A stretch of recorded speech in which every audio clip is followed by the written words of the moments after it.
Hola. Bueno, vamos a ir empezando la actividad. Primero que nada, agradecerle a Rosina y a Pablo que hayan aceptado nuestra invitación, que es un gusto tenerlos acá y poder conversar de todo esto.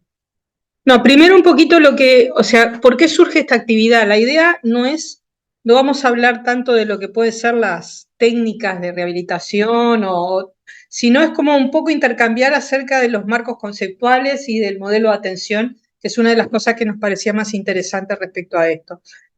Entonces, bueno, la idea es esa, ¿no? Es un intercambio de experiencias y de conceptos y sobre todo un espacio para pensar juntos. Nos parecía una buena oportunidad para poder pensar juntos algunas cosas en relación a todo el tema de modelo de atención, del marco dentro del sistema de atención, de la red de dispositivos y de lo que son como las demandas que hoy por hoy tenemos en relación a la población en estas cosas, ¿no? Entonces, la propuesta es esa, más que no vamos a ahondar ni en técnicas ni en cuestiones metodológicas, más que las cosas generales.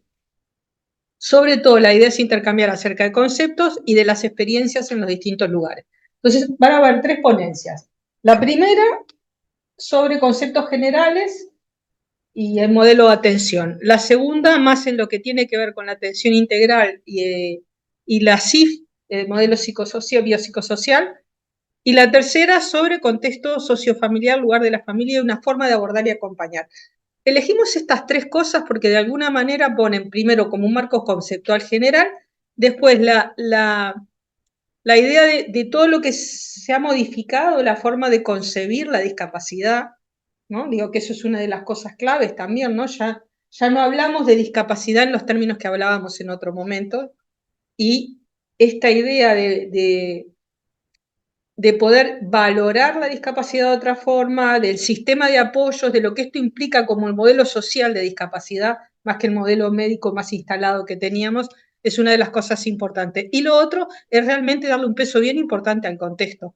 Pensar en trabajar con trastorno mental grave sin considerar la familia y el contexto del individuo es como impensable, ¿no? Entonces nos parecía que estos 3 aspectos van a quedar afuera un montón de cosas que esperemos que motiven a poder seguirlo conversando.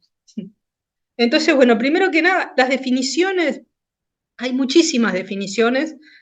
Yo acá lo que traje fue lo que me pareció que podía encajar más dentro del tipo de actividad que queríamos tener, ¿no? Y son como, además, 3 definiciones que dan cuenta de momentos diferentes, ¿no? Digo, o sea, acá estamos hablando del año 97 y me gustaba esto de acá, ¿no? Dice, si bien habla de la rehabilitación, esto que dice, ¿no? Antes considerada como prevención terciaria, pero que esto es un concepto que se superó ya en la década del 90. Sin embargo, si uno piensa hoy, en muchos lugares sigue siendo, o en muchas cabezas sigue siendo pensado desde ese lugar, ¿no?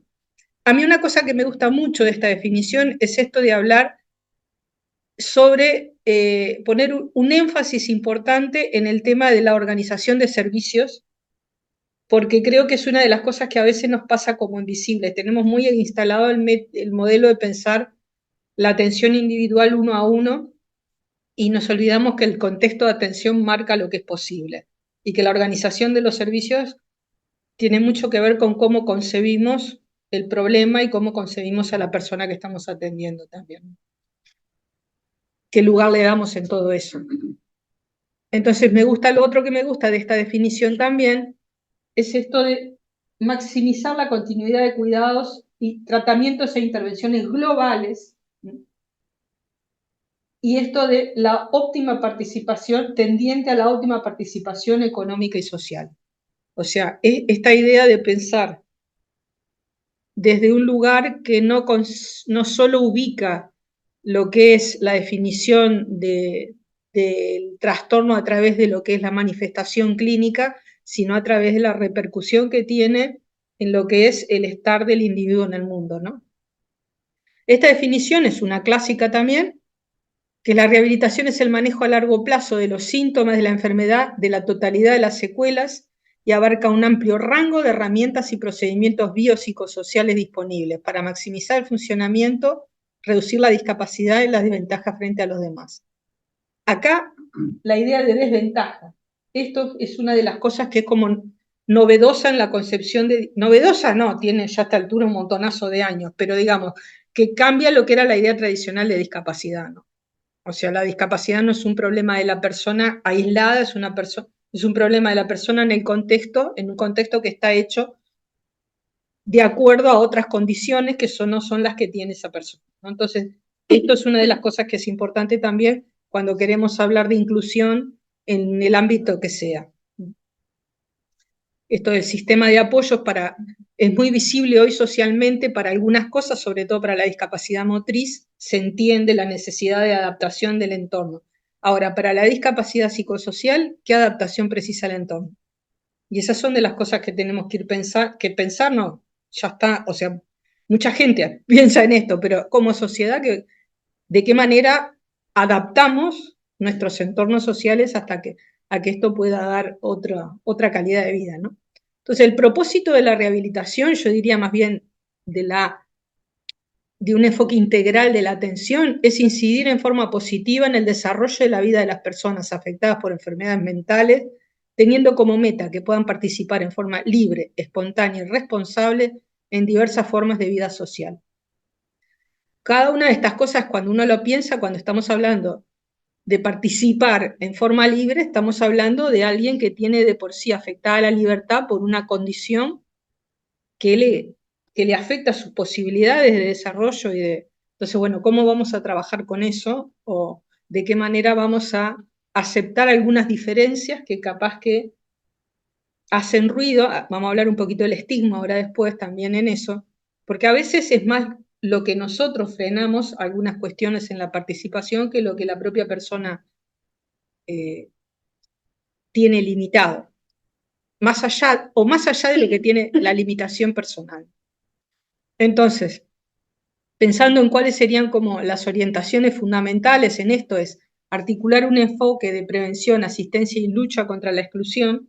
O sea, la idea es que en todas las etapas de la atención uno tiene que tener claro que los trastornos mentales tienen un efecto súper importante en el funcionamiento y en lo que tiene que ver con la relación con los demás y con la participación en cualquier ámbito social.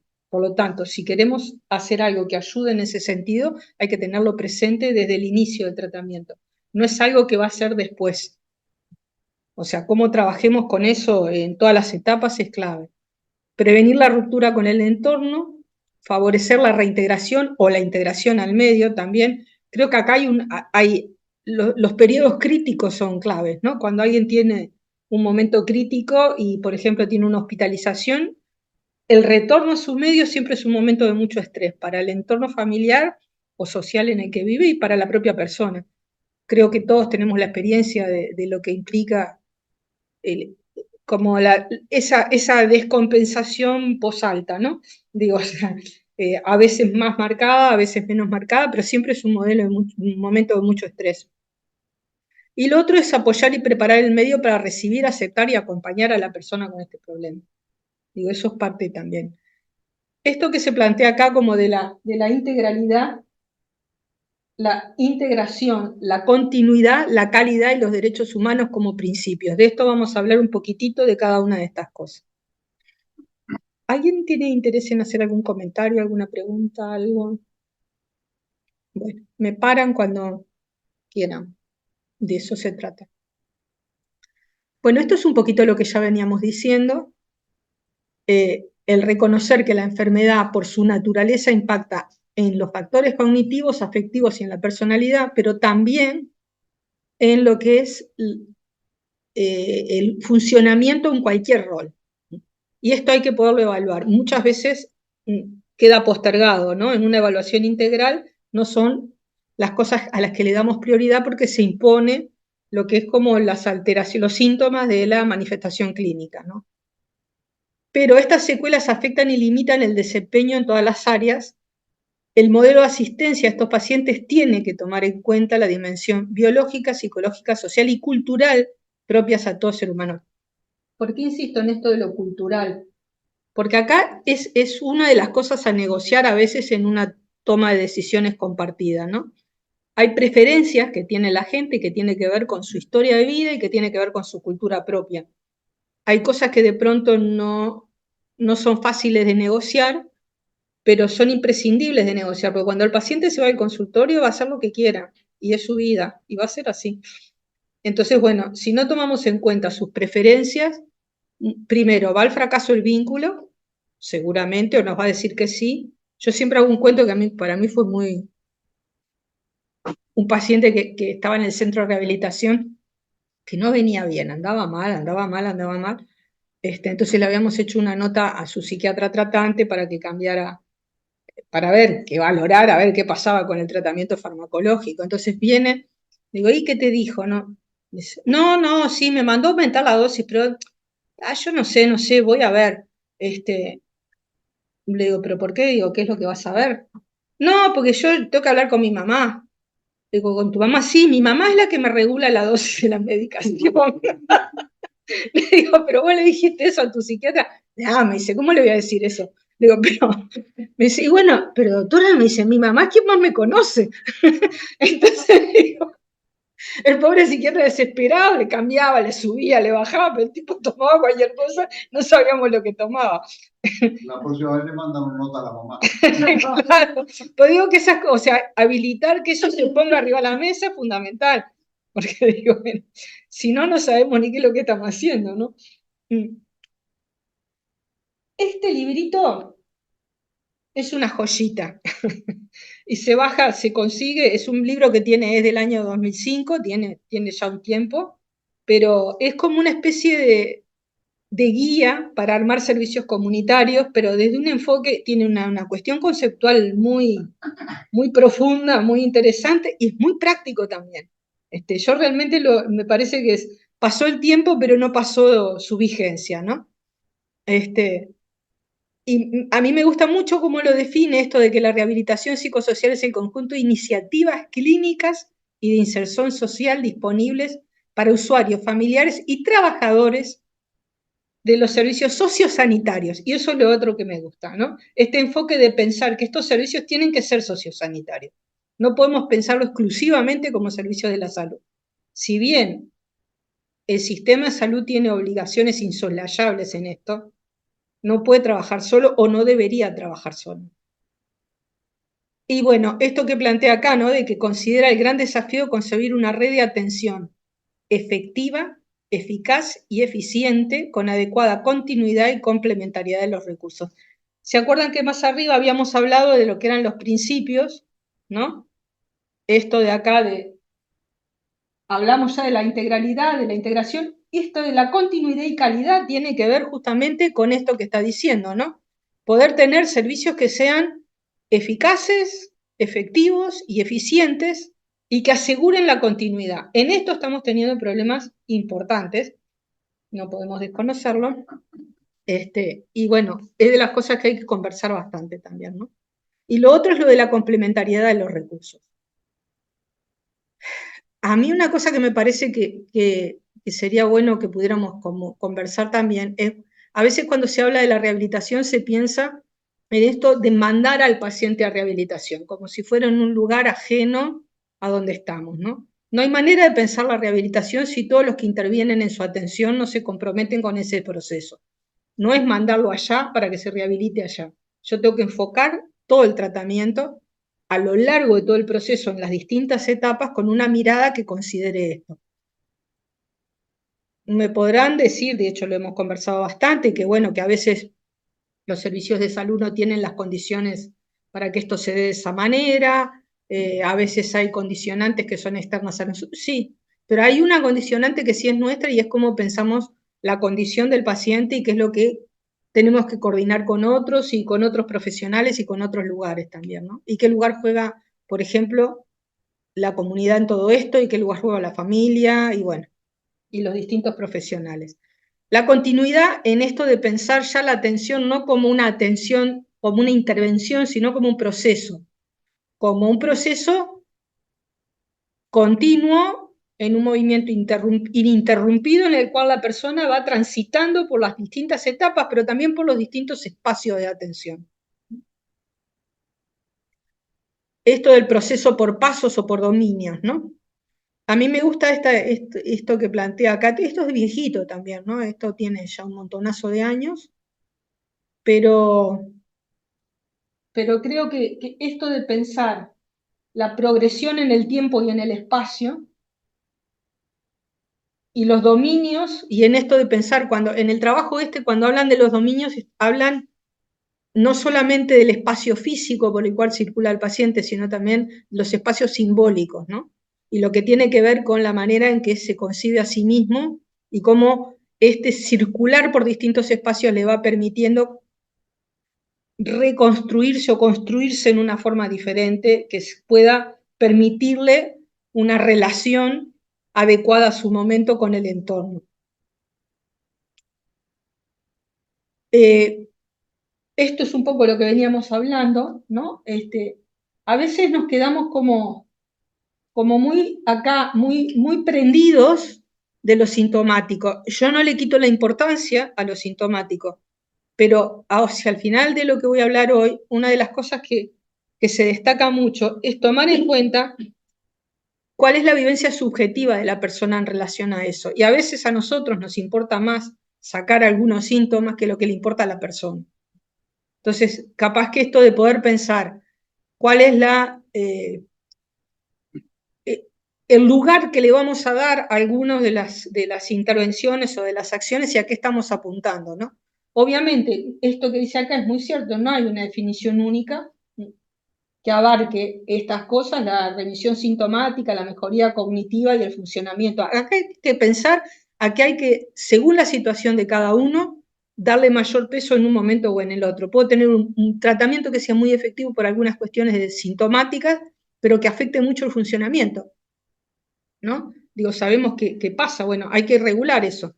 Cuando uno está trabajando en rehabilitación, ve muchas veces que hay necesidades de adecuar el tratamiento farmacológico para que permita menor sedación, menor bloqueo de algunas cosas, ¿no? Digo, o sea, ahora se usa mucho menos el haloperidol, pero el haloperidol era uno de los medicamentos que, si bien controlaba muchos síntomas, limitaba muchísimo también el funcionamiento. La gente hablaba como de tener apretado la cabeza y sus posibilidades, y era como una realidad, uno lo veía que ocurría de esa manera, ¿no? No quiere decir que no se use cuando se necesita, todo bien, pero hay que... síntomas negativos secundarios por el Exactamente. En la época que yo empecé, un poquito más tarde, estábamos 20, 30 milígramos, eran unas estatuas amínicas, ¿no? Hoy vi una muchacha que entró justamente, entró al consultorio, entró a la secretaría para pedir hora, y la vio otro psiquiatra, etcétera, pero entró muy lista, distante, alejada, estaba con 20 de haloperidol.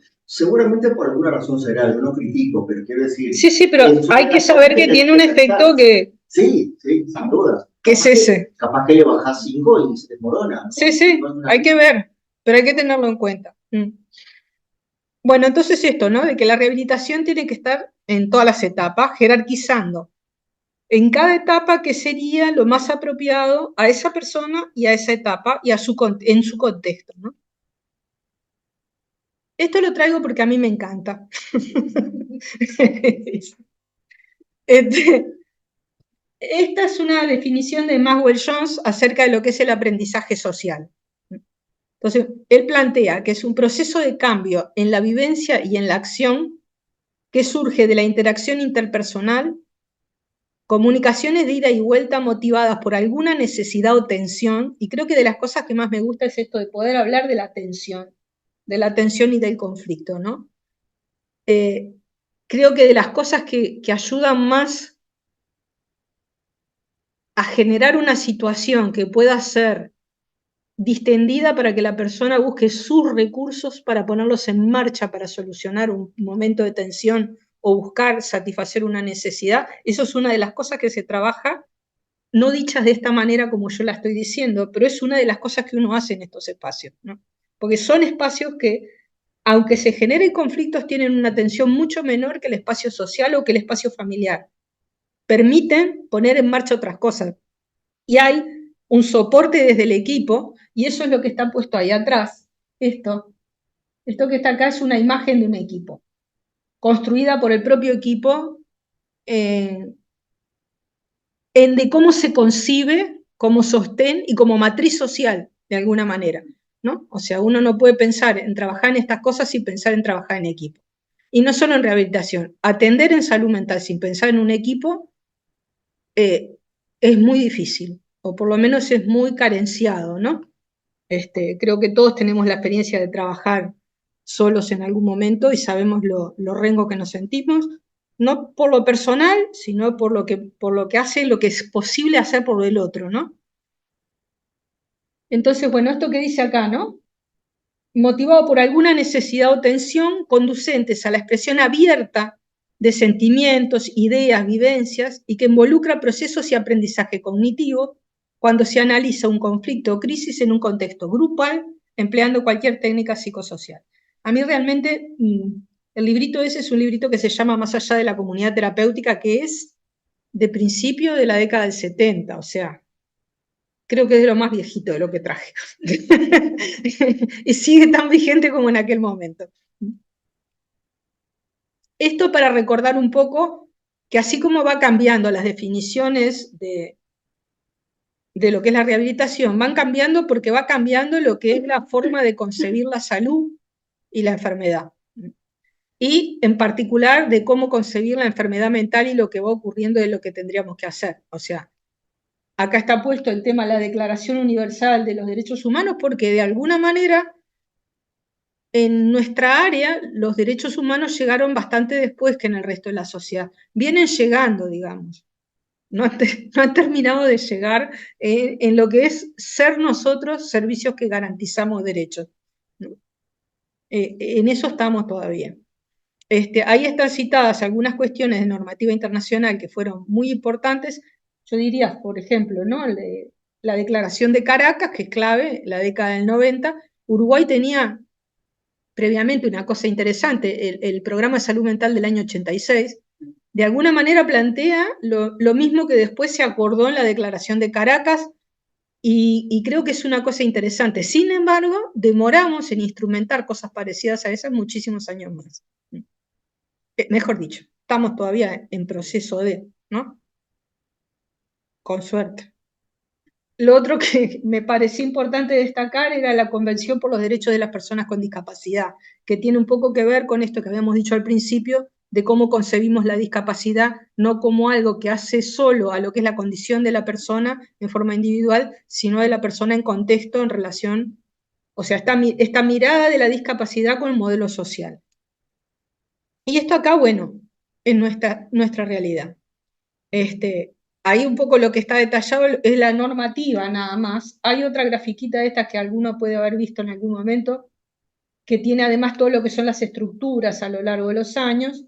Yo eso lo saqué porque queda como muy densa y acá me parecía importante en esto de ir pensando las ideas de que estamos hablando. Acá está el plan bueno, esta es la ley la vieja ley del psicópata, esta era el Plan Nacional de Salud Mental del año 86. Una cosa clave también es que nosotros hoy tenemos un sistema de salud que transitó una reforma, que hizo una importante reforma en todo lo que tuvo que ver con lo financiero y con algunas cuestiones de organización, pero que quedó trunco en lo que es el cambio de modelo de atención. Quedó parcialmente, o sea, también ahí, ¿no? O sea, a nosotros nos ayudaría mucho también a avanzar en lo que es un modelo de salud mental comunitaria si realmente una estrategia de atención primaria de salud estuviera instalada en el sistema. No es la realidad actual. Hay avances, hay cambios importantes, pero no es nuestra realidad todavía, ¿no? Probablemente alguno discrepe, pero lo otro que está señalado ahí es la Ley Nacional de los Derechos de las Personas con Discapacidad. Las prestaciones de salud mental, las psicosociales de salud mental del 2011, o sea, es la inclusión de psicoterapia dentro del sistema de salud, la ley de salud mental del 17 y el plan de salud mental. Ley que recoge mucho de lo que estaba planteado anteriormente, pero que ha sido parcialmente reglamentada y parcialmente instrumentada. Sandra, Sí, pasar un segundito para atrás. dale. No, una cosa que vos te acordarás también, porque somos de la misma generación. Sí, En el año 96 se da una cosa, 95. o 95, que está bueno, ¿no? Ujú. Fue difícil, pero hizo cosas. Ahí se cerró el Busto, el hospital Ah, Busto, sí. muy mal cerrado, por cierto, pero bueno. se reabrió, no, se remodeló el Hospital Vilar de Bo y se armaron muchos equipos periféricos, ¿no? Como se llamaban en aquella época. Comunitarios de salud mental, Vicente, no periférico. Bueno, de salud mental está bien. Pero que luego, yo tengo la sensación que luego esos equipos, Gabriela Garrido lo dice mucho mejor que yo, ya he trabajado mucho más en esos equipos de salud mental, pero luego se fueron como perdiendo integración, ¿no? Y hoy en día en algunos lugares de ACE, bueno, funcionan, en otros no funcionan menos, tenemos un montón de problemas de acceso de profesionales a esos niveles, pero hay un, más allá que fue por un pago, que después fue muy discutido, porque había patronato y lo mal en coche. Sigue siendo. Sigue siendo. Pero sí, sigue sin solución, pero hubo una apertura. ¿No? Me parece que fue hay dos cosas, yo pensé que ibas a hablar de otra cosa que tuvo que ver con eso, del 95. En el 95, ¿te acordás que visitó el país una delegación de un organismo internacional de derechos humanos y salud mental, que hizo un informe que prendió fuego la cabeza de la mayor parte de la gente, pero que tuvo, porque fue destructivo, entre comillas, en realidad cuando uno lo lee hoy, tenía mucho sentido, muchísimo sentido, muchísimo, pero dolió mucho. Y gran parte de lo que vino después tuvo que ver con, de alguna manera, revisar eso. Ahí cuando se cierra el musto y se redistribuyen los recursos humanos y los recursos materiales para los equipos, ahí se armaron, entre los que ya estaban, que se fortalecieron con recursos y con dinero, y los nuevos que se armaron, en total pasaron a haber 47 equipos en todo el territorio. En las capitales departamentales y en Montevideo, y algunos en otras ciudades más chicas también.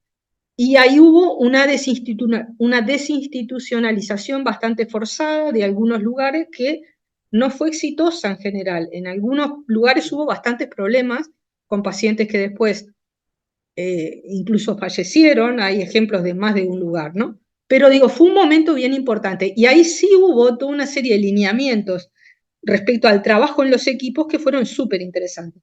Yo eso lo conocí a partir del 98 y trabajé ahí hasta que me jubilé, no, hasta el 17, en los equipos. Pero lo que pasó después es que de alguna manera empezó a haber como una fragmentación en el funcionamiento por directivas no del todo claras, y después también empezó a quedarse vacíos algunos equipos. Existen todavía, algunos siguen funcionando muy bien, y otros están muy renguitos. Muy desparejo. A mí de acá me interesaba destacar esto de acá abajo, porque eso, lo que tiene que ver con estos equipos, que solo en el sector público, es justamente, es como desarrollo inicial de un modelo de salud mental comunitaria. Pero la mayor parte de los recursos no están invertidos ahí, están más en un modelo hospitalocéntrico. ¿A qué nos referimos con esto? No es porque estén los hospitales, es por el estilo de atención, ¿no? Son momentos centrados en lo que es la atención del momento crítico, atención intensiva en el momento crítico y con poco seguimiento longitudinal y en territorio, digamos, ¿no? Más como, se me está yendo la hora. Sí. Bien, esto es simplemente, cuando hablo de modelo de atención, estoy hablando de algo que tiene que ver con esto, ¿no?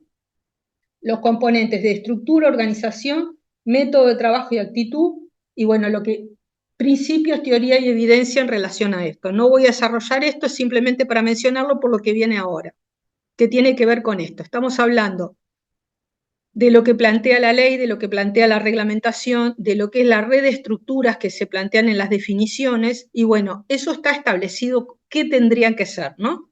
Y una cosa que me parecía importante, por lo cual sí traje este esquema, es que no es solo lo que está dentro del sector salud, es lo que interactúa con el sector social y con los otros sectores, ¿no? Esta red intersectorial, que es la que da lugar a todas las estructuras alternativas.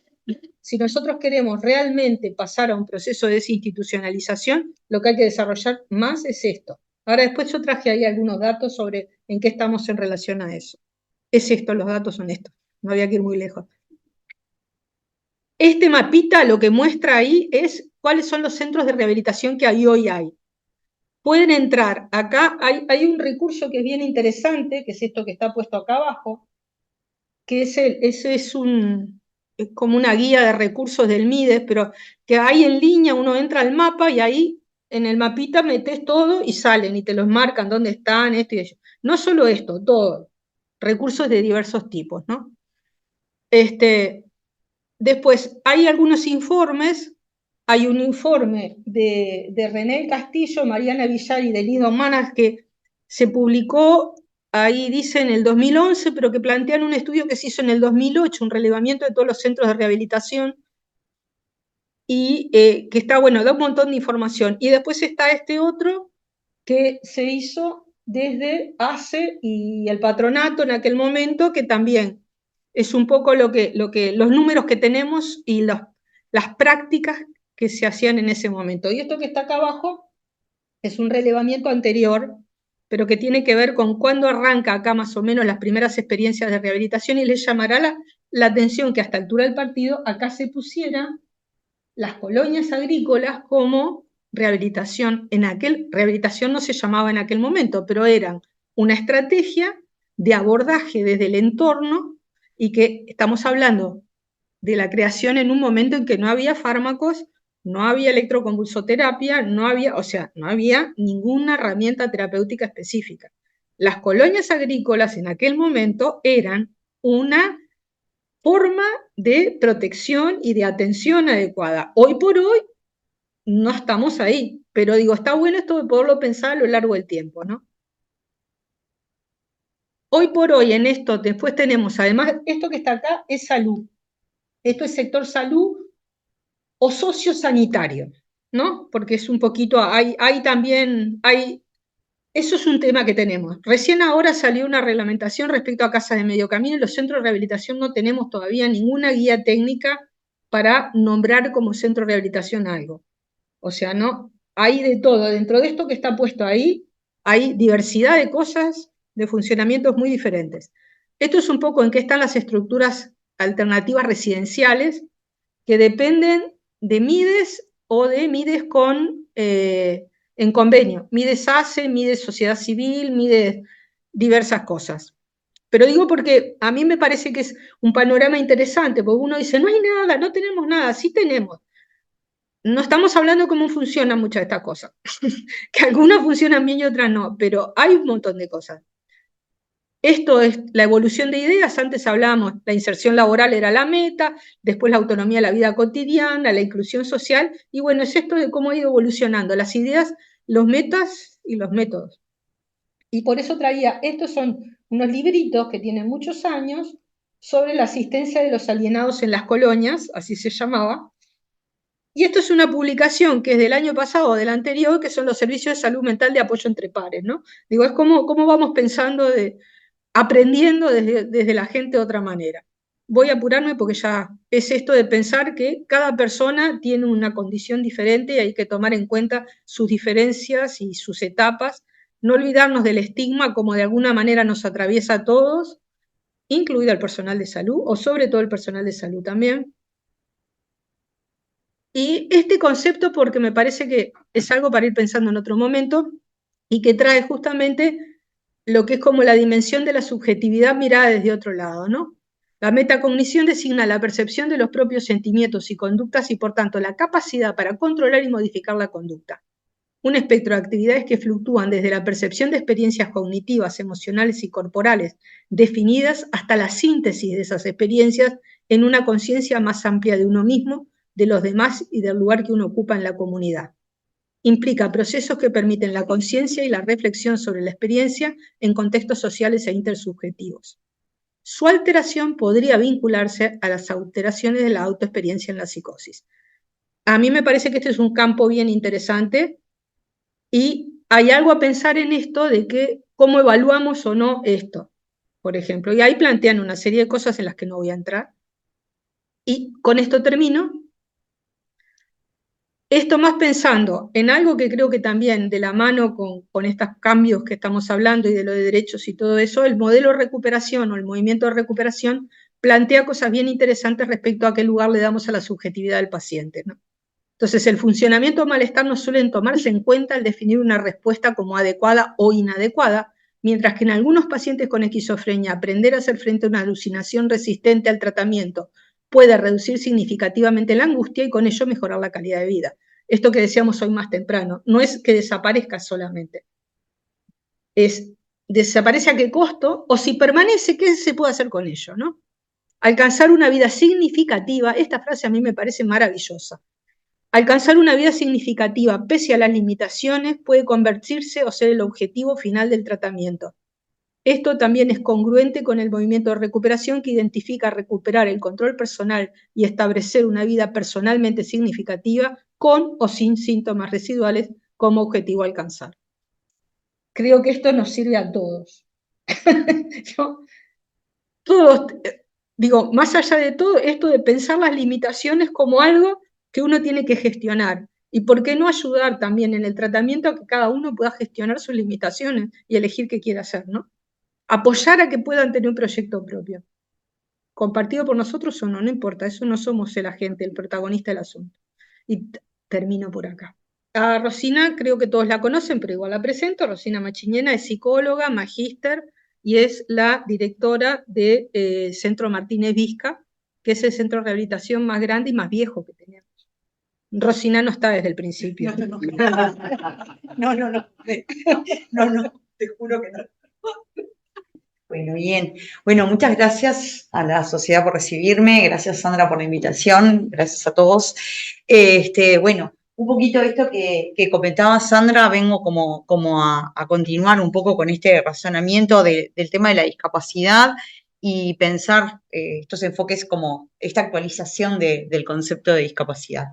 Entonces ahí lo primero contarles que la OMS desde los años 80 viene como de alguna manera como contemplando la complementariedad del diagnóstico. O sea, si bien es uno de los manuales diagnósticos, la CIE, ¿no? Que ha venido como desarrollándose, la discusión que se da dentro de la OMS es qué sucede con el diagnóstico que queda estático, qué pasa con la persona además del diagnóstico.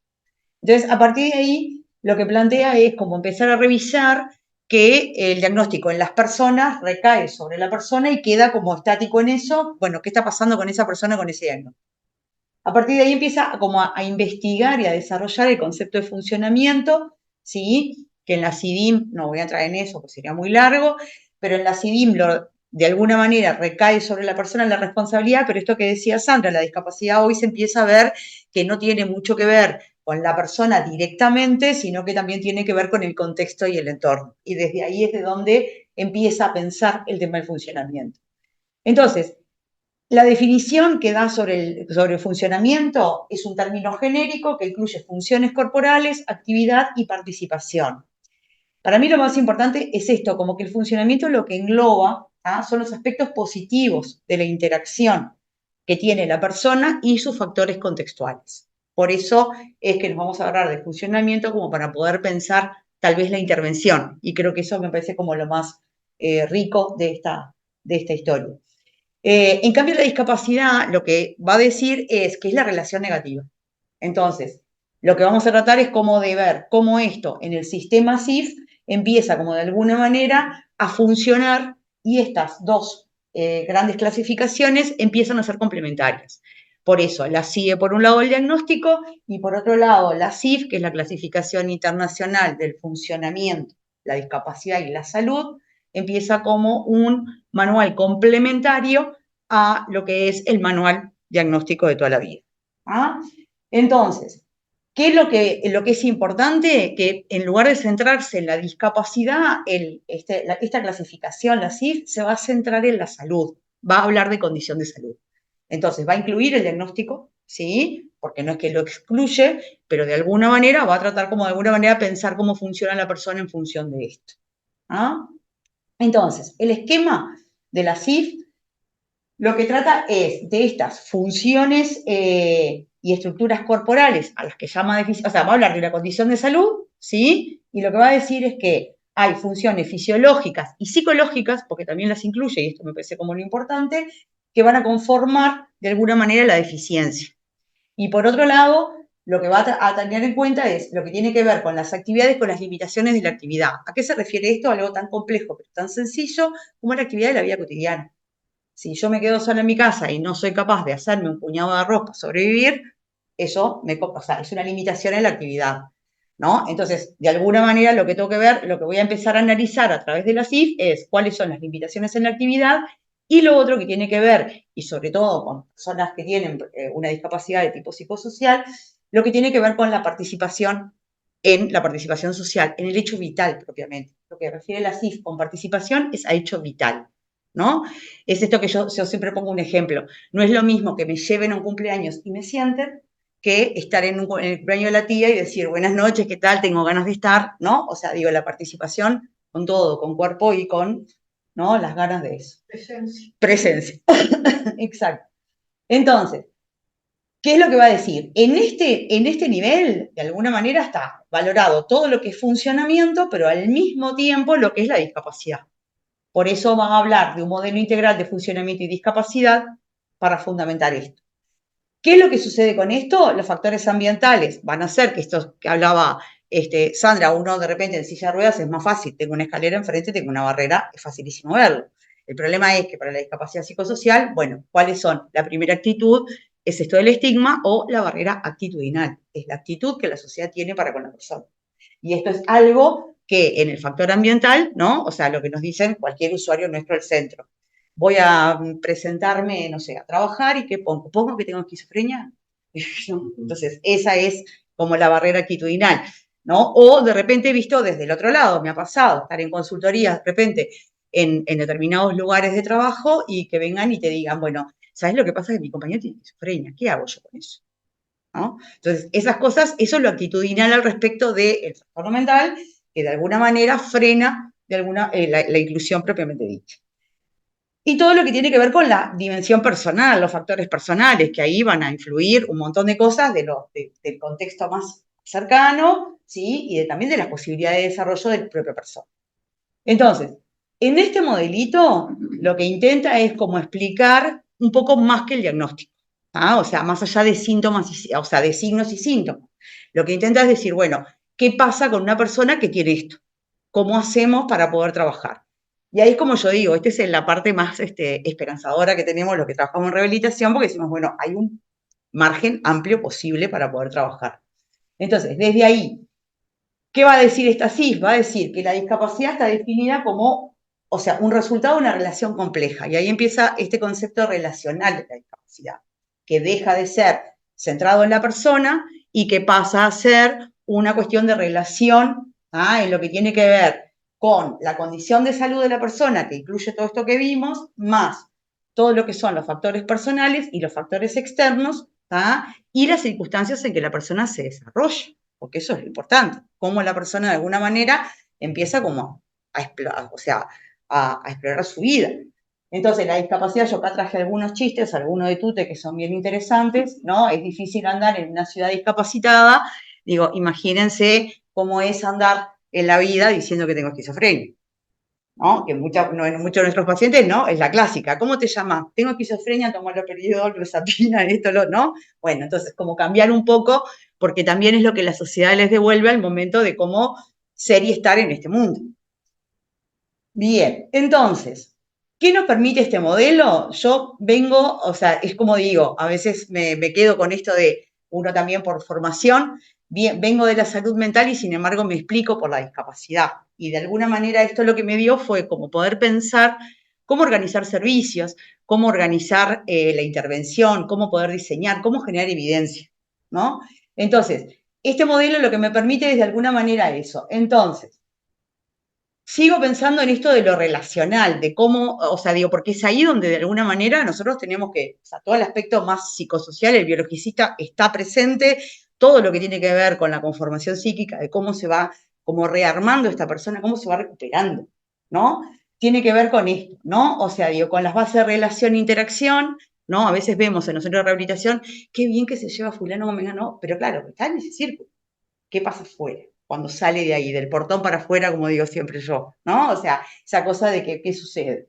Entonces, Este concepto relacional, o sea, digo, proviene, hay un montón de bibliografía al respecto y varios momentos también del sentido de la discapacidad, pero el modelo escandinavo lo sintetiza, para mí, bien lindo, diciendo que proviene un desajuste entre la persona y el medio, ¿no? Esto que el reclamo familiar. No se levanta, no esto, no hace lo otro, no, todo está ahí. Entonces, ¿qué pasa? Eso deja a la persona como enquistada en que es el enfermo, es el, ¿no? Entonces, tratemos de como salir un poco de ahí.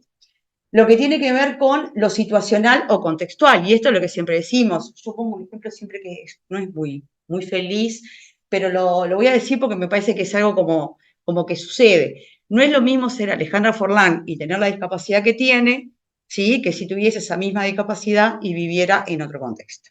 Y eso hace a la diferencia. ¿Ah? A veces uno cuando asocia la discapacidad a la pobreza y al contexto, lo situacional y lo contextual está de alguna manera afectando la recuperación o el resultado. ¿Ah? O sea, digo, la discapacidad puede ser gravísima, pero si vivo en un determinado contexto, puedo tener una calidad de vida excelente, a pesar de un montón de cosas que ustedes saben mucho más que yo de todo lo que puede generar una discapacidad de ese tipo. ¿Ah? Y lo que me parece como súper importante es también que nos da como mucha capacidad para trabajar, esto que tiene que ver con que la discapacidad es relativa. ¿Ah? Y acá como acordar algo, no todas las personas que tienen trastorno mental grave tienen discapacidad, muchos no. Y ahora vamos a ver cómo, pues tengo ahí algunos numeritos que confirman esta situación de que no todos tienen discapacidad. Sí, o sea, digo, mucha bibliografía habla de lo incapacitante que es, pero en realidad, si uno se pone a pensar y mira cómo funcionan las personas, en realidad la discapacidad es mucho menos de lo que en realidad creemos. ¿Ah? Bien, entonces, lo que tiene la CIF es que fue desarrollando desde el 2001 en adelante, todo un modelo de atención y un modelo de comprensión de cómo atender la discapacidad. Entonces, el paradigma de apoyos es basado en la discapacidad y esto es en realidad, son trabajos que se hicieron mucho en el INICO, en la Universidad de Salamanca, a través de dos investigadores importantes, como Yalok y Verdugo, que lo que ellos plantean es, a través de la discapacidad intelectual, entrar a pensar cómo la persona puede, cómo incluirse, ¿no? O sea, esta discapacidad que es cognitiva. Entonces, desde ahí le dio un marco general a toda la discapacidad. Y este paradigma lo que plantea es lo que tiene que ver con un cambio sustancial. Hasta ahora los servicios, hasta por lo menos en los años 90, un poco esto que contaba Sandra, capaz que nosotros venimos un poco más atrás, pero hasta los años 90 los servicios vienen pensados en las necesidades técnicas. ¿Qué hacemos nosotros los técnicos? Yo sé hacer taller de macramé, entonces voy a hacer un taller de macramé. Ahora, yo no le pregunto a la persona si la persona quiere hacer el taller de macramé. Entonces, ¿qué es lo que tiene el paradigma de apoyo? Nos cambia el foco. Nos dice, creemos servicios en función de las necesidades de las personas y no creemos servicios en función de la necesidad de los técnicos. Y ahí nos tenemos que moldear nosotros, ¿no? Que somos los que tenemos la capacidad como para poder cambiar eso. Entonces, lo que dice este paradigma de apoyo es sacar de alguna manera lo que tiene que ver con esto basado en la... Esto es lo mismo que está pasando, ¿no? O sea, con la ley de salud mental. Salir del Hospital Vilar de Bo o de las colonias al Hospital General. Es esto mismo. Pensemos en las necesidades de las personas. Entonces, enfocado en una calidad de vida, sabemos que no vamos a curar a nadie, pero sabemos que podemos mejorar la calidad y el funcionamiento social de las personas. ¿Sí? Una cosa que me parece importante, y ahora vamos a ver si la podemos profundizar un poquito más, lo que tiene que ver con los apoyos individualizados, que esto es algo que este modelo propone y es poner foco en la persona. Entonces, los conceptos claves de este paradigma de apoyos están en el centramiento de la persona, en apoyos individualizados, en lo que hace a la inclusión social, al desarrollo personal y a la autodeterminación. Y esto es lo mismo que veníamos diciendo hasta ahora. La autodeterminación implica, ¿no?, algo que nosotros estamos todos los días, ¿no?, desde que me levanté y me cepillé los dientes automáticamente hasta que me puse la ropa para salir hoy para acá, son decisiones que de repente uno, como las tiene automatizadas como hábitos, no nos damos cuenta que estamos tomando decisiones desde las más sencillas hasta las más complejas a lo largo de un día. Entonces, muchas veces las personas en situación de discapacidad no toman decisiones. No toman decisiones ni de lo que se van a vestir. ¿Sí? Es ponete esto, traete lo otro. Bueno, ¿qué tenemos que promover nosotros? Que las personas se autodeterminen desde lo más básico hasta lo más complejo, hasta que podemos escuchar, yo quiero ser esto o quiero ser aquello, aunque sea un disparate. Creo que todos en algún momento de nuestras vidas pensamos cuando éramos niños, por ejemplo, en la fantasía, yo quiero ser astronauta. Si vivís en Uruguay, astronauta, no creo que llegues nunca. Pero, bueno, uno va como de alguna manera ajustando esas demandas en función de lo social y de lo que va de alguna manera generando, ¿no? Entonces, la planificación centrada en la persona, otro de los conceptos importantes en este marco, ¿no?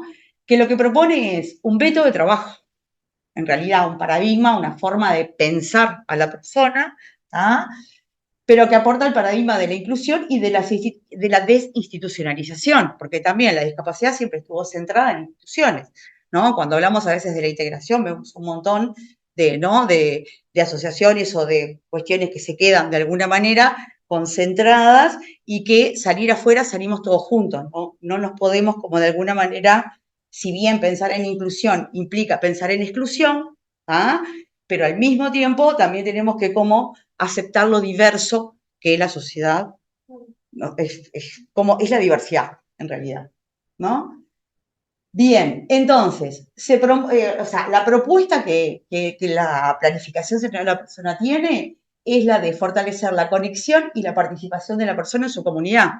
Entonces, ¿qué es lo que intentamos? De alguna manera poder, y ahora vamos a ver que lo que tenemos es en el diseño de apoyos, cómo la persona puede de alguna manera restablecer. ¿Para qué trabajamos? Yo, como digo, si me pongo a pensar en un centro de rehabilitación, ¿para qué trabajamos las habilidades sociales?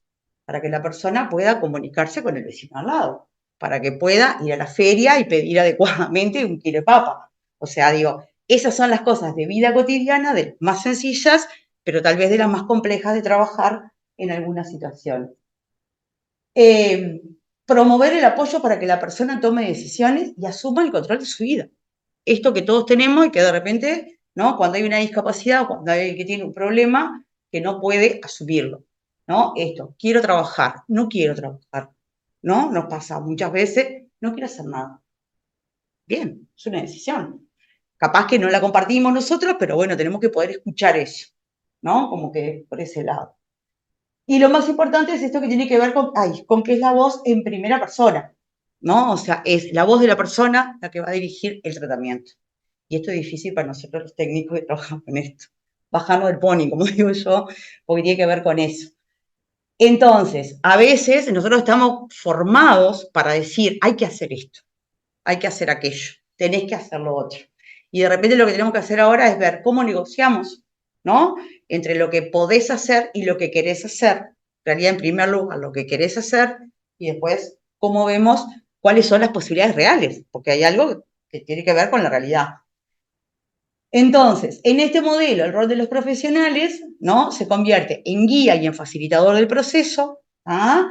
Y abandonar el rol de responsables de las decisiones, ¿no? Un poco esto que antes los psicólogos, ¿no? O sea, digo, en rehabilitación, bueno, pero es mejor que hagas, con una amabilidad y una empatía, pero es mejor que hagas tal cosa. Bueno, no, ¿sabes qué?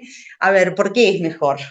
¿Sí? Empezar como a cuestionar, tratar de, ¿no? De preguntar. Yo a veces cuando hago las entrevistas allá de ingreso, pregunto, ¿y qué haces acá? ¿No? Y cuando me dicen, me mandó el psiquiatra, mira, ¿por qué? ¿Sabes para qué viniste? O sea, como preguntar eso mismo, porque está bien, me mandó el psiquiatra, pero bueno, ¿a qué viniste? ¿Por qué golpeaste la puerta acá? ¿Por qué llegaste, trajiste el formulario? ¿Por qué mi cosa? Entonces, un poco como eso, poder ver y que la persona de alguna manera, esto viejo de construcción de demanda, pero que al mismo tiempo también tiene que ver con la toma de decisiones de la persona. Bueno, ¿cómo se interviene así con el modelo de apoyos? Entonces, como decíamos, si hay un desajuste en el funcionamiento, ¿ah? Lo que pasa es que está o sea, ese desajuste entre las competencias personales y el medio, escuchando de vuelta lo que la persona quiera hacer o decir. ¿Qué es lo que sucede ahí? Que se crea la necesidad de apoyo. ¿Ah? Y lo que nosotros hacemos desde un centro diseñado en función de este modelo es sentarnos con la persona y decirle, bueno, ¿qué necesitas? ¿A dónde vamos? Quiero ser astronauta. Bien, quiero ser astronauta. ¿Está? Pero antes, para ser astronauta, ¿cuánto necesitamos?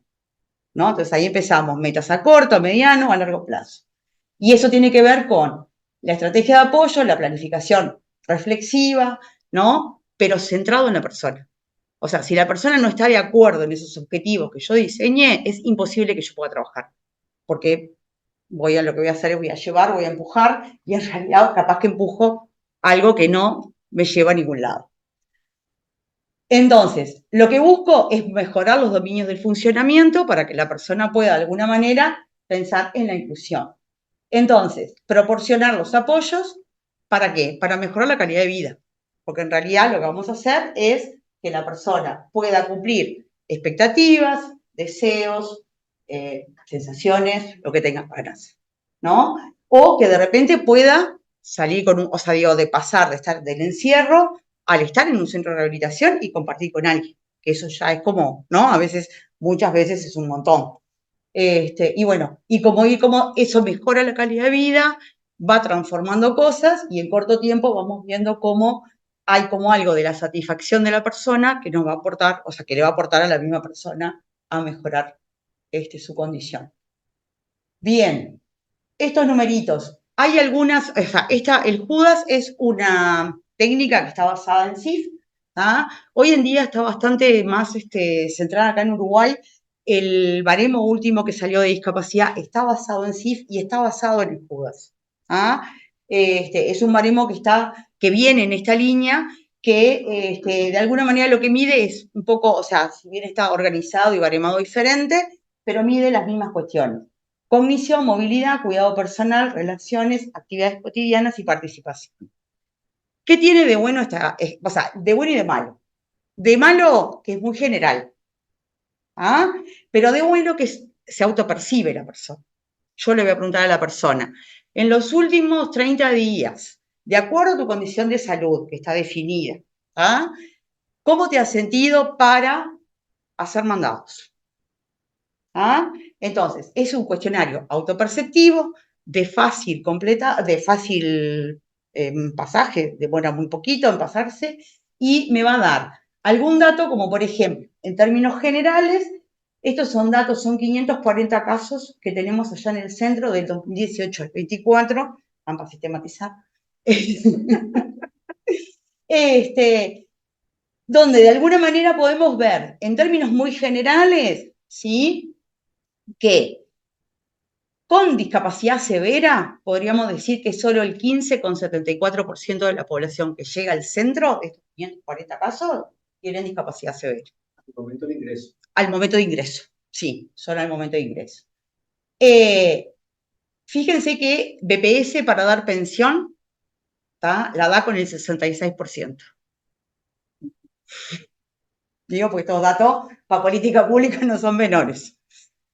Entonces, ¿qué es lo que vemos? Que la mayoría de los usuarios que llegan tienen un mucho menos grado de discapacidad del que de repente nosotros creemos en términos propios de discapacidad. Capaz que tienen muchas dificultades en el funcionamiento mismo, pero no tanto en la discapacidad.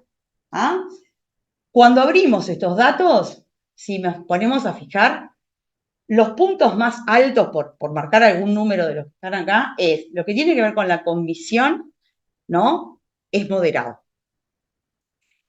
Lo que tiene que ver, o sea, lo que ya sabemos, porque esto es un dato clínico clarísimo, que lo que tiene que ver con las relaciones es el punto más alto. Y lo que tiene que ver con la participación, fíjense, que es donde tenemos más. Pero ¿qué pasa? En el cuidado personal, la dificultad se autopercibe como leve, ¿no? Y sabemos que eso, ahí va, por eso digo, ¿no? Pero el Judas pregunta, si necesitas apoyo de repente, si en los últimos días, para bañarte o para lavarte una parte del cuerpo. Y ahí de repente, por eso digo que es generalista. Y ahí cuando dicen bañarme. Bañarme, ¿de qué se trata? Ahí va. ¿No?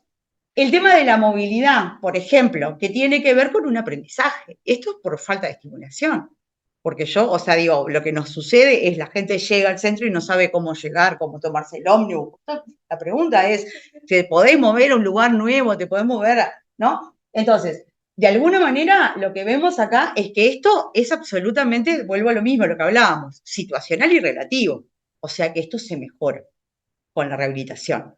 Entonces, la tendencia es, en términos de discapacidad, la persona con trastorno mental no solo puede tener lo que llamamos la discapacidad transitoria, que es durante un tiempo, en un momento de crisis, en un momento más de agudo, ¿no? Pero que después eso puede volver a retomar, puede volver a recaer, que sabemos que esto va y viene.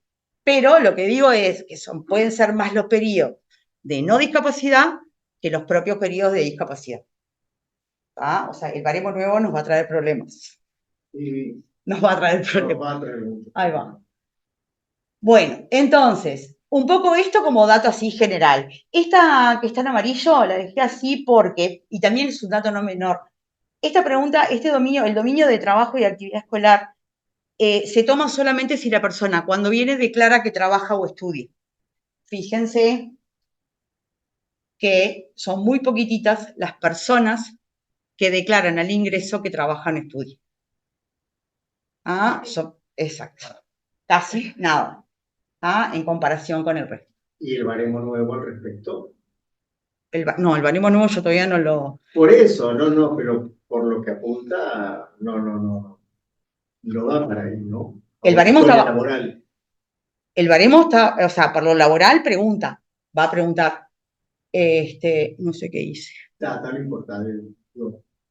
Porque por ahora el baremo nuevo además no se está aplicando. Ya se está aplicando. MIDE lo está aplicando.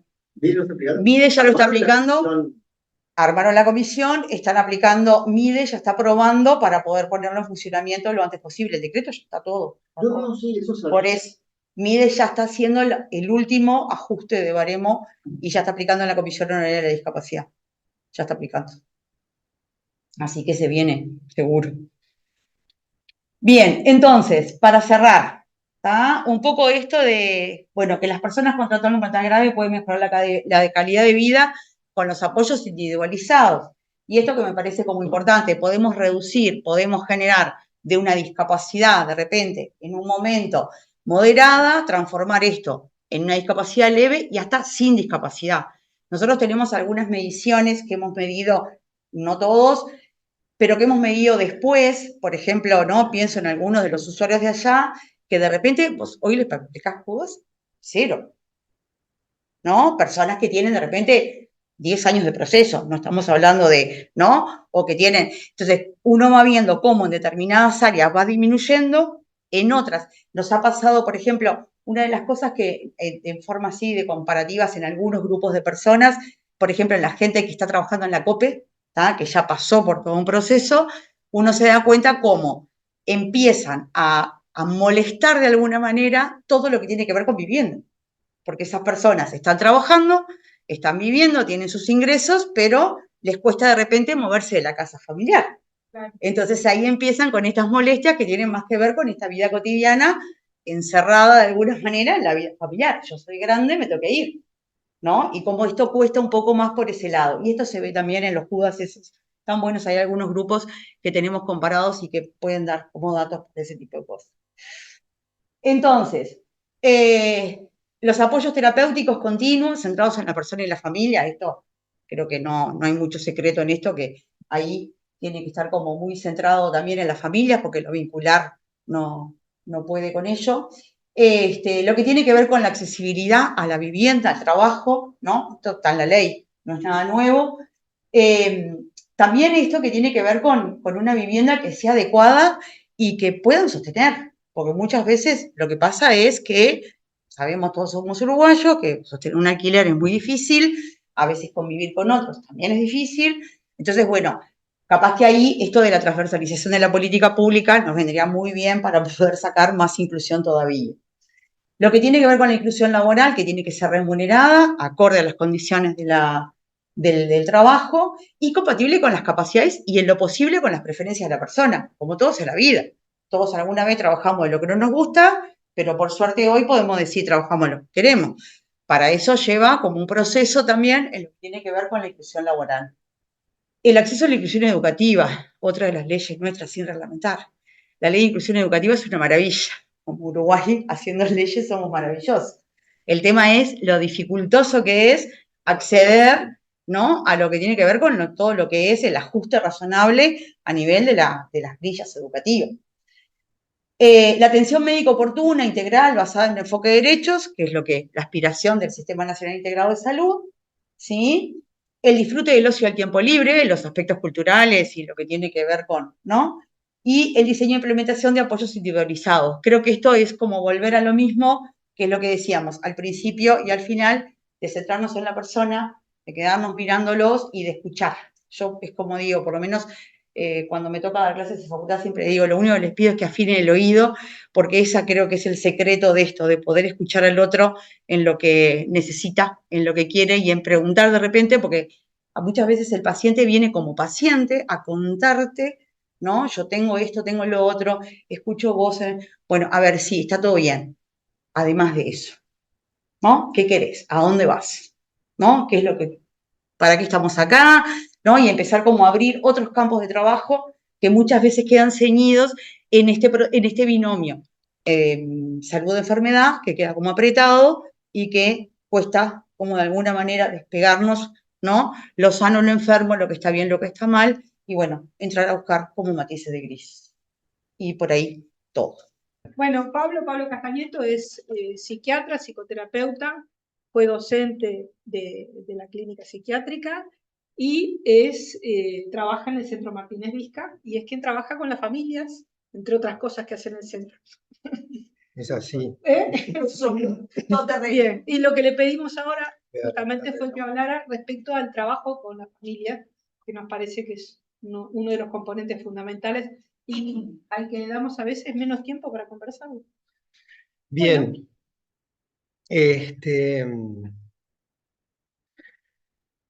No sé qué voy a hacer porque me temo que voy a tener que ir en 1.5 para que terminen los tiempos dando ahí, pero bueno, a lo mejor voy sintetizando algunas cosas porque sí, tenemos un poco ahí. Bien, bien, bien. Bueno, agradezco también la invitación a los presentes. La idea, aunque sea de perogrullo, es dar cuenta de las cosas que hacemos en el centro sin arrogarnos ningún tipo de representatividad con respecto a cómo pensar este tipo de padecimientos o su abordaje familiar, ¿no? En psicosis, en rehabilitación psicosocial. Se me ha ocurrido que capaz que por lo menos, bien sintéticamente, diremos que hay algunos conceptos básicos que tenemos que poder, del que podemos tenemos que poder dar cuenta de cómo trabajamos, es que nos posicionamos para el trabajo con las familias desde una perspectiva relacional. Abordamos el padecimiento, el sufrimiento psicótico en tanto trastorno psicopatológico de las relaciones humanas. Esto es un aspecto conceptual fundamental de cómo trabajamos y lo llevamos abordamos la problemática, es decir, en el marco de las dinámicas de relacionamiento interpersonal que las personas tienen establecidas con su medio familiar, con su medio social, las que tienen establecidas consigo mismas, por cierto, también, y las consideramos indisociables de sus dificultades. Creemos que hay, es un continuo.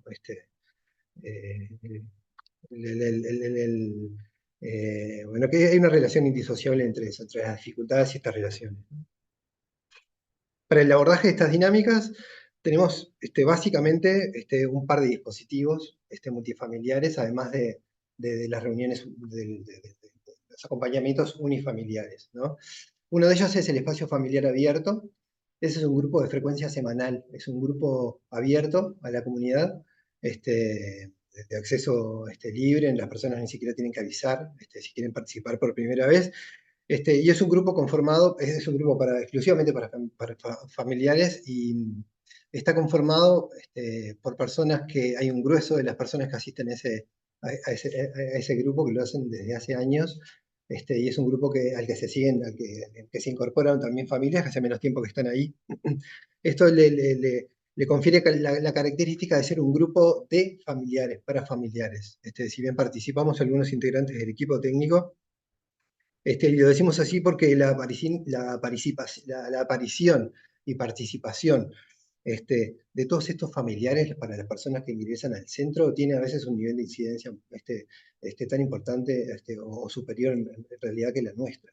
Eso es todo un tema. El capital, el principal capital de ese grupo, yo entiendo que son ellos mismos, las familias mismas.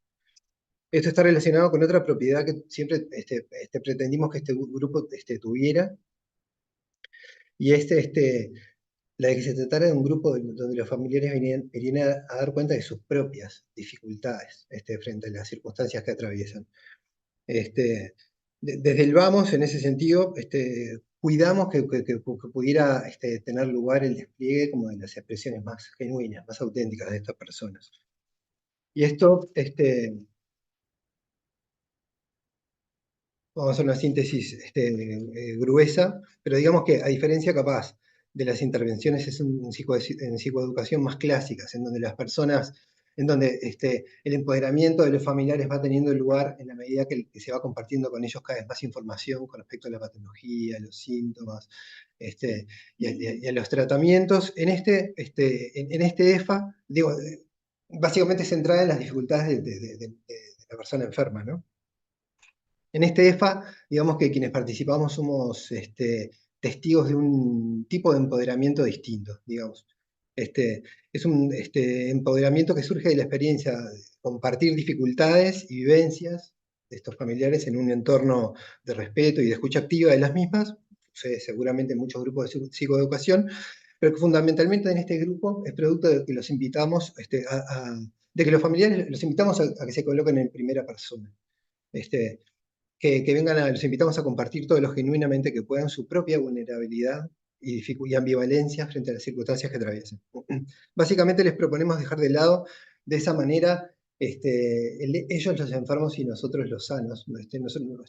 Y lo hacemos porque entendemos que en el establecimiento de esas fronteras conceptuales, de esos grupos autoexcluyentes, ¿no?, entre las personas que son enfermas mentales y las que no, hay una posibilidad de relacionamiento que se pierde. Y nos parece que es así, que hay, desde esta perspectiva se pierde en estas compartimentaciones la posibilidad de que se establezca en el ámbito familiar un tipo de vínculo que suponga un enriquecimiento recíproco para todos los involucrados. Trataremos de desarrollar este punto y trataremos también de desarrollar las razones por las cuales creemos que un cambio de mirada sobre este aspecto puede suponer también un enriquecimiento para nuestro sistema de atención. Perdón. En el sentido que la enfermedad mental, desde el punto de vista médico, es un proceso mórbido, circunscripto al individuo, tanto en lo que refiere a su génesis como a su curso evolutivo. Después están todos después está el modelo biopsicosocial que incorpora todos estos otros determinantes de salud, de lo que se hablaron, pero aún en el modelo de la recuperación, me parece a mí, nos parece a nosotros, estas fronteras entre los enfermos y los sanos siguen presentándose como inescrutables, y nosotros quisiéramos como problematizar un poco ese aspecto. Porque en nuestra manera de ver las cosas, la dimensión familiar está profundamente implicada en el proceso mórbido, en los eventos patológicos, potencialmente tanto para mal como para bien. Implicada no lo decimos en un sentido causal, sino que lo decimos en el marco de las distintas formas de dependencia recíproca que se juegan en las relaciones familiares y en la manera en que por influencia recíproca las personas vamos siendo en nuestras relaciones. Esto creemos que es así, esta implicancia creemos que es así desde la génesis misma de estos trastornos y antes aún, y así también durante todo su curso evolutivo. Por eso decimos que se trata desde esta perspectiva de fenómenos indisociables. Y por eso, desde la dimensión relacional, consideramos problemático pensar que lo patológico se circunscribe a un individuo. Lo problemático en el sentido que no consideramos que sea inocuo esta manera de ver las cosas, sino que supone algunos daños colaterales que ojalá podamos transmitirles hoy, por lo menos como lo pensamos nosotros.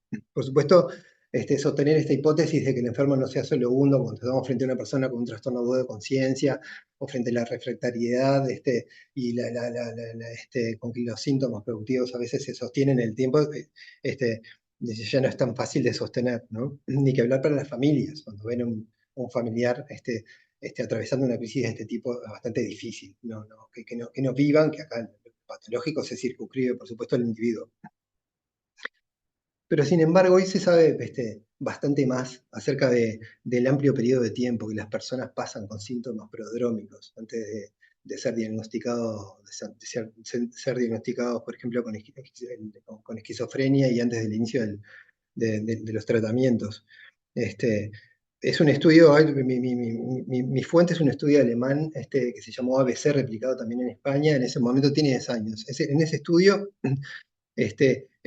por encima del 70% de los casos llevaban un promedio de 5 años viviendo con síntomas prodrómicos diversos, ¿no? Antes del diagnóstico.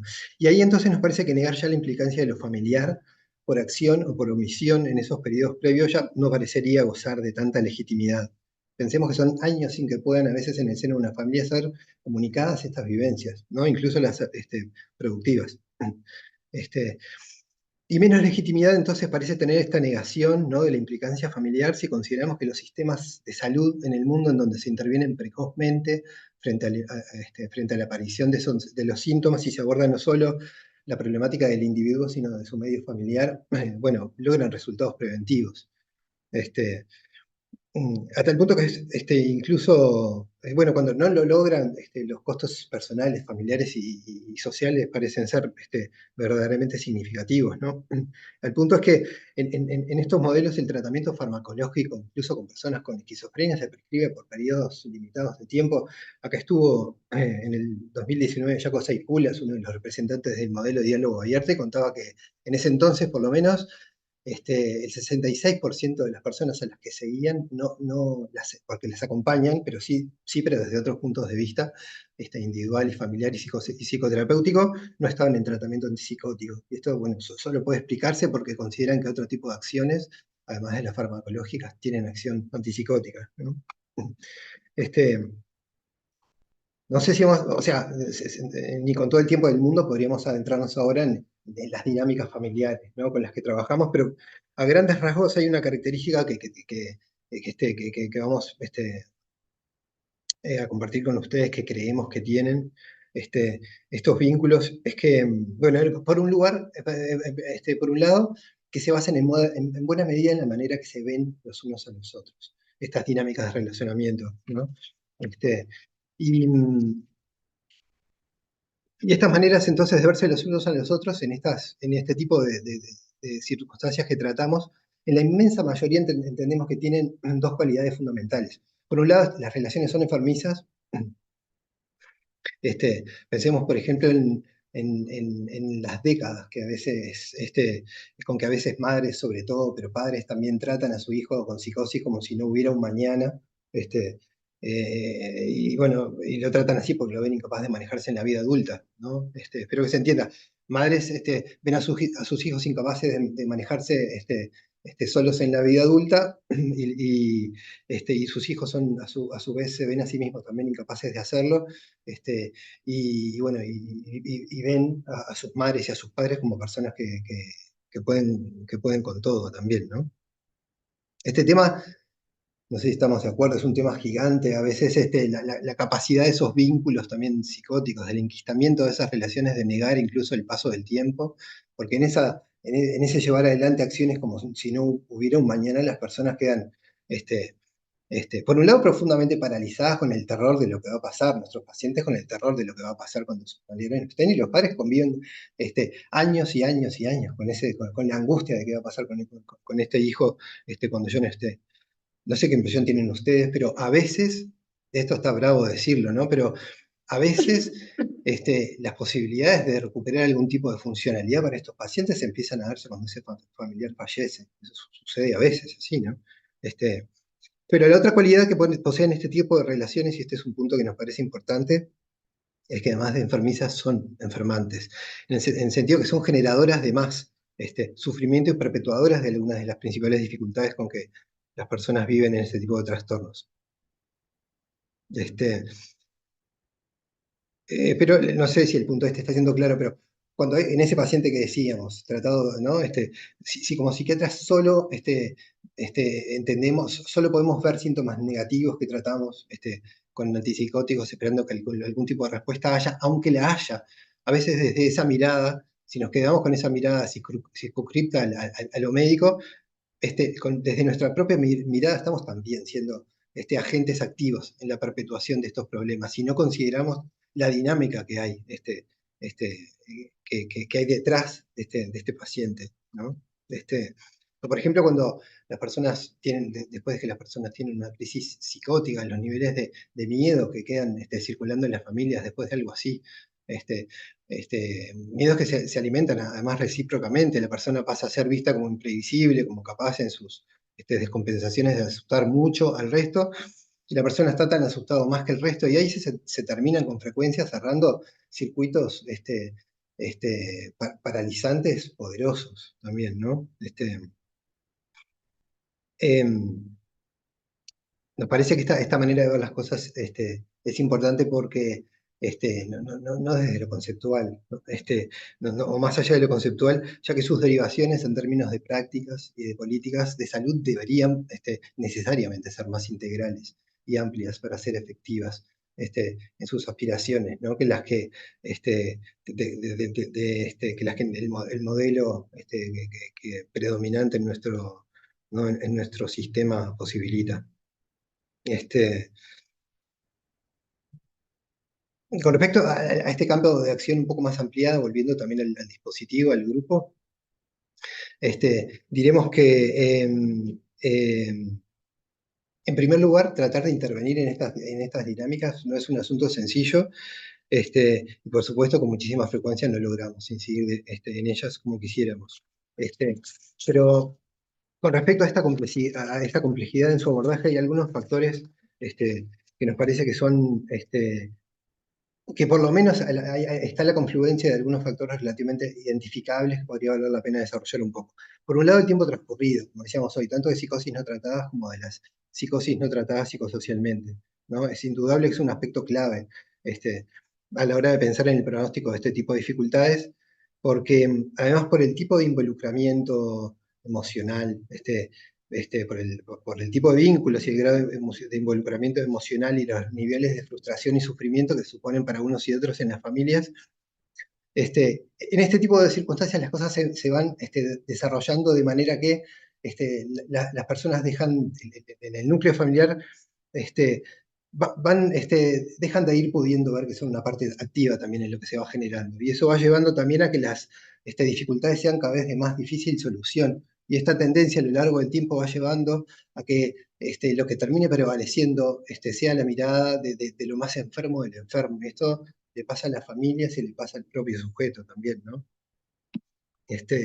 Otra de las dificultades también, otra de los factores también que complejizan el abordaje de estas dinámicas, es que el reconocimiento por parte de los familiares de estar implicados en estas dinámicas de relacionamiento no es algo que se dé naturalmente. Evidentemente se trata de una alternativa que los interpela a ellos en mucho más medida de lo que desearían muchas veces, y esto puede dar lugar a pesadas vivencias de culpa, o de responsabilizaciones recíprocas ahí en la pareja parental, ¿no? Tipo una figura clásica de, ¿no? Vos lo sobreprotegiste toda tu vida y vos dónde carajo estabas cuando yo lo sobreprotegía, este tipo de cosas, ¿no? La gestión de la culpa es todo un tema, por supuesto, con estas personas, ¿no? Y por supuesto son muchas las dinámicas posibles, y por supuesto también está la singularidad de cada historia de vida, de la historia de vida de cada familiar también, ¿no? Pero se sigue complejizando, nos parecen las cosas, porque para estas familias y por todas estas razones, considerar la enfermedad mental de uno de sus integrantes como un suceso trágico, pero determinado biológicamente, médicamente, es un poco más difícil de aceptar. Es más tolerable de alguna manera, ¿no? Más aún si tenemos en cuenta el tipo de consideraciones que a nivel pronóstico a veces compartimos con ellos, ¿no? Esta idea de lo dañado para siempre es comprensiblemente algo inadmisible, también poder tomar contacto con algún tipo de responsabilidad en esas circunstancias, ¿no? Dos cosas más con respecto a esto de lo más aceptable, en realidad solo aparente. Esto es mucho más costoso para los familiares, nos parece a nosotros, quedarse con esa lectura de los hechos, Y el segundo punto con respecto a esto de lo más aceptable que es para el familiar, eso nunca es así para la persona. Para la persona que recibe el diagnóstico, en esta especie como de condena y en la desesperanza que a veces este, es la manera en que salen después de planteos diagnósticos de este tipo, ¿no? Y esto nos parecía importante traerlo porque con frecuencia es frente a todo este tipo de cosas que las personas a veces se revelan frente a un diagnóstico de esquizofrenia. Otras veces también se revelan por el grado de desmoronamiento emocional que para las familias representa también un diagnóstico de este tipo. Este, em, se le revelan rabiosamente, otras veces dejando la medicación, perdiéndose ahí con sus propios repliegues psíquicos fuera del sistema de salud, hasta que una nueva crisis pueda tener lugar, ¿no? Además, tengamos en cuenta como a veces me parece que medio en automático, como psiquiatras tendemos a atribuirle a esta rebeldía, tendemos a atribuir a la falta de conciencia de morbidez. Y así se los transmitimos también a las familias, y ese concepto a su vez es el concepto base que da lugar también a la idea de los tratamientos obligatorios, ¿no? A la obligatoriedad del tratamiento. Y eso es un problemón lo que se genera con mucha frecuencia en ese tipo de circunstancias, ¿no? Porque además las personas con este tipo de padecimientos son mucho más conscientes de sus dificultades de lo que en general creemos, le tienen además, por cierto, mucho miedo a la locura, también, ¿no? Yo traía algunos ejemplos, pero capaz que podemos seguir un poco con esta idea. Yo pretendía que presentando estas consideraciones, contrastando un poco entre la perspectiva relacional, ¿no? y la perspectiva más biologicista, más lineal, pudiera servirnos para ver cómo desde la perspectiva relacional hay todo un nivel de complejidad que se despliega que en el otro como que desaparece, en el otro no termina siendo visualizado, no lo suficientemente probablemente.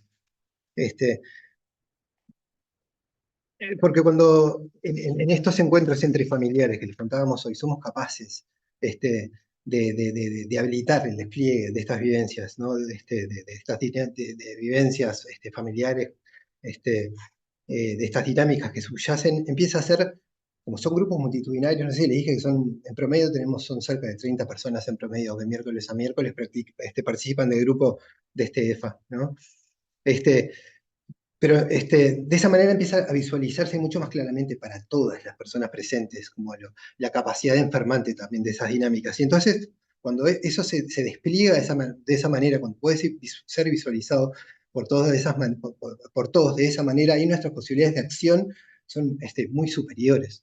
Es un ejemplo bastante habitual el que familiares de personas que quedan fuera del sistema de salud, que lo siguen estando, en la medida que empiezan a participar, empieza a mejorar su familiar. Eso es un hecho bastante frecuente en esos grupos, ¿no? Y estos grupos son incluso más efectivos, es mucho más fácil trabajar con estas formas más graves de patología que con las instancias unifamiliares.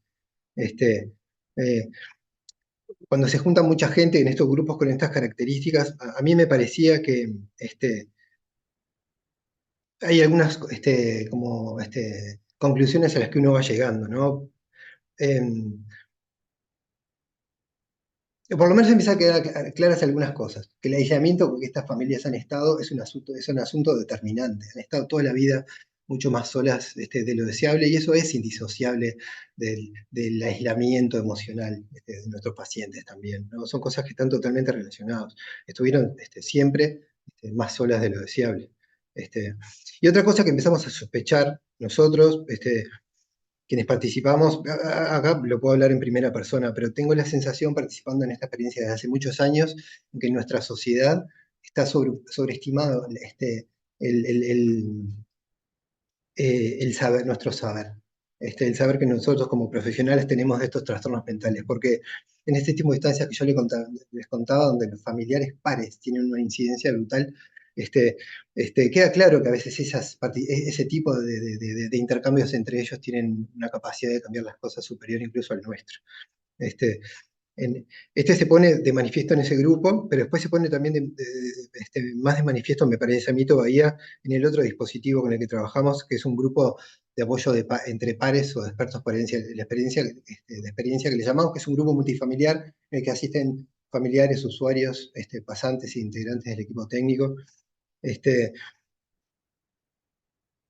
Antes de contarle de ese grupo, un comentario breve quería hacer sobre este EFA, ¿no? Porque tengo yo la sensación, por cosas que he escuchado, por cosas que he leído, que en general los principales referentes de los grupos de familiares a nivel global, digamos, los principales referentes son familiares de personas en general con altos niveles de gravedad. De ahí que su involucramiento también en las circunstancias sea tan importante y desde luego eso ha posibilitado que se visualicen un montón de vulneraciones de los derechos de estas personas, ¿no? Pero precisamente por estas circunstancias, me parece que muchos de esos grupos tienen la característica de ser grupos tal vez un poco más, tal vez grupos donde el posicionamiento es un poco conservador y desesperanzado en alguna medida con respecto a las posibilidades de vida autónoma de sus hijos. Y esto no es así en este EFA y me parecía que era un dato importante de compartir. Y no es así, no porque sus hijos anden todos tan bien. Hay hijos, como les decía, que hace muchos años ya están fuera del sistema de salud. Pero estos familiares lo que cuentan es que haber atravesado esas circunstancias junto a otros, entre otras cosas, los ha convertido en mejores personas, dicen ellos. Eh, y así se manifiestan y reciben a las personas que llegan. Es un grupo en donde la recepción hacia las personas que llegan es una recepción vital y esperanzada, sobre todo con respecto a lo que entienden es su capacidad como seres colectivos de hacer de los límites como una posibilidad. Pero volvemos al otro grupo, entonces, de apoyo entre pares. Es igual al igual que el EFA, un grupo abierto a la comunidad. Pero en él participa, como les decía, participan todas las personas que les decía. Son también, es quincenal y tenemos un promedio de 30 personas más o menos. Este año más o menos estamos en estos últimos meses con ese promedio de personas. Ese grupo surge, por un lado, el interés institucional de explorar el potencial de las experiencias que se llevan adelante en otras partes del mundo del apoyo entre pares, de puertos por experiencia, y lo hicimos, lo unamos con el dispositivo multifamiliar con el que ya veníamos trabajando en el centro hace tiempo y que nos venía dando resultados ahí como satisfactorios, ¿no? Es imposible hacer una síntesis de cómo funcionan estos grupos, ni de sus principios básicos, pero básicamente en esta invitación a que usuarios en vías de recuperación o recuperados vengan a dar cuenta de sus propias experiencias y vivencias, y compartirlo con personas que están recién y familias recién acercándose al centro, nos parecía que era algo ahí que podía ser bien valioso. Para eso, muy brevemente, desde el punto de vista técnico, cuidamos que puedan tener lugar y sean respetadas las manifestaciones más genuinas, digamos, de las personas, las vivencias, ¿no? Tratamos de habilitarlos a que puedan dar cuenta, a que pueda cada uno dar cuenta en el plano vivencial lo que se experimenta frente a las distintas circunstancias personales y familiares que surgen en el grupo. Esto es algo que puede tener lugar además en estas reuniones porque, a diferencia de lo que tal vez se imaginen, es un grupo vivido como psicológicamente seguro precisamente por la presencia de todos esos otros, por la presencia de todos esos otros. Esas cosas que son tan difíciles de gestionar a veces en un encuentro unifamiliar, que es la tensión con que unos y otros viven las posibilidades de desborde recíprocos. En estos grupos eso no tiene tanto lugar. Entonces, son grupos que posibilitan que estas cosas se puedan empezar a tener lugar. Muchas veces, por supuesto, nuestros pacientes no tienen la capacidad, por lo menos inicialmente, de dar cuenta de sus vivencias. Aún no pueden poner palabras a lo que están experimentando, ¿no? Para eso las personas van a ir necesitando que otros sean capaces de imaginar lo que está viviendo en los distintos frentes. Eso que vos también decías hoy, Sandra, con respecto a la subjetividad, ¿no? Además de las cosas objetivas. Y cuando esto empieza a tener lugar en estos grupos, cuando las personas empiezan a sentirse reconocidas y comprendidas, estas pueden ser a veces, aunque parezca demasiado, a veces son experiencias casi inéditas también en sus vidas, esa sensación de sentirse reconocido y comprendidos de alguna manera. Como psiquiatras, me parece a mí que desarrollar la capacidad de imaginar y de captar lo que nuestros pacientes en el plano vivencial experimentan frente a sus síntomas y dificultades, es algo, por cierto, importante. lo es para nuestros pacientes y también lo es para nosotros. Me parece que es uno de los aspectos más gratificantes del trabajo en rehabilitación, que es el pasaje de la objetivación de lo patológico a la subjetivación de la persona, que ahí se establecen también las bases para que otro tipo de relación también se pueda establecer con los pacientes, ¿no? Y eso es un proceso enriquecedor. Me parece que no hay duda que también es un proceso enriquecedor para nosotros. Pero cuando esa subjetivación, cuando esa posibilidad de sentirse conocido y comprendido se da a través de un par, ahí empiezan a tener fenómenos de índole relacional y social potentes, poderosos, que son cosas interesantes a tener en cuenta. Porque estos pares y familiares representan para la persona que llega y para su familiar una nueva posibilidad de verse, una manera distinta de poder verse a futuro también. Y eso, cuando eso pasa, porque cuando un paciente recuperado en vías de salud es capaz de recibir y proponerle, por ejemplo, a la persona una hipótesis de lo que eventualmente puede estar sintiendo en esas circunstancias, el mismo familiar puede empezar a ver que su hijo puede ser esa otra persona, que hoy también se posiciona de esa manera. Y ahí empieza a tener lugar fenómenos que son indescriptibles, que están, esto no lo inventamos nosotros, básicamente estos grupos toman los desarrollos teóricos y prácticos desarrollados en el psicoanálisis multifamiliar de García Baraco, pero empiezan a tener lugar fenómenos vinculados, potentes, vinculados a esa posibilidad futura que se inaugura. Eso, ¿no? La posibilidad de que lo nuevo tenga lugar. Es uno de los aspectos vivencialmente más potentes, además, de estos grupos. Yo quería compartir una cosa más sobre esta esperanza naciente que caracteriza a estos grupos, ¿no? Porque la esperanza esa que surge no concierne solo a esa persona que está, por ejemplo, en ese momento siendo puesta en el centro de la situación, sino que de alguna manera es una esperanza que, que nos concierne a todos, al grupo en su totalidad. No me salió más fácil describirlo de otra manera, pero con nosotros adentro también, ¿no? Como el quedar tomados también como por esa visión más esperanzada de las cosas.